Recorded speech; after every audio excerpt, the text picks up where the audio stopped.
What is going on, guys? It's Noah here with CustomRCMods, coming at you with a quick tip on protecting your LiPo batteries. Now, this is used for all applications, but most of these batteries that are soft case will have a very thin layer of heat shrink tubing all around the battery that is oftentimes very, very brittle and can come apart very easily. I especially noticed this when I purchased a few of these CNHL Black 1100 milliamp hour 6-cell packs, which have a very, very brittle heat shrink tubing. As been reported, it even has exploded, not the battery itself, but the heat shrink tubing has come off. All the cells have gone everywhere, and that pretty much deems the battery useless. So we're going to go ahead and take some preventative measures to make sure that this doesn't happen to you. A lot of times this also happens in the form of the heat shrink tubing rubbing through on friction. So in my car right here, I slide it into the battery compartment there, and as you can see right on the edges, this heat shrink tubing has come off, and the internal casing of it is showing through, which will eventually expose these cells right there. It also happens all the time on these quads, on these micro batteries.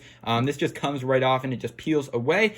So what we're going to do today is we're just going to wrap some electrical tape around each end of the battery, kind of like this, and ultimately like this, just to protect it in the long run from these types of impacts and friction that might wear down that heat shrink tubing and prevent a long life, a full cycle of your batteries. So essentially all you're going to need is just some electrical tape. This is a very, very easy little hack here, easy little mod. I wouldn't even say that. It's nothing too creative. It's just something that's really going to save you a lot of time in the long run. So just making it around each end. Now, a lot of times, of course, there's not really impacts to the inside here. The heat shrink tubing is going to break from the end, so you don't need to worry about completely coating it in electrical tape. Just one time around on each end is usually, I found, all that I need.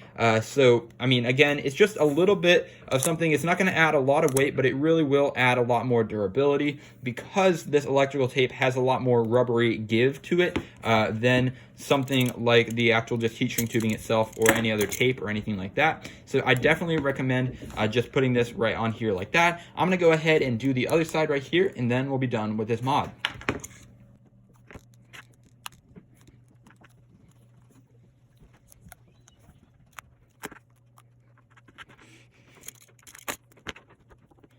All right, so there we are, guys. As you can see, we've got the tape over the ends of this battery, and it's not going to totally make it so the heat shrink tubing can't flake off, but it at least will prevent the actual cells from being exposed because the heat shrink cannot crack past the line of the electrical tape. If you wanted to be super preemptive and you didn't want anything else to happen, you can go ahead and wrap the entire end right here in that electrical tape, and hopefully that might do a little more for you, but there is a trade-off at some point where you're just adding unnecessary weight to the battery. But overall, I think just a little wrap around each side is pretty much all I need, and I'm probably going to do this for most all my batteries just to make sure that nothing happens that'll be too detrimental in the long run. So yeah, that's it for the video, guys. I hope you found this quick tip helpful. I'll be releasing some more of these videos with all things RC, and you can learn a lot in just a little bit of viewing time. So if you guys are interested in that, please go ahead and consider subscribing to the channel, like and comment if you have any questions, and I'll catch you guys in the next one.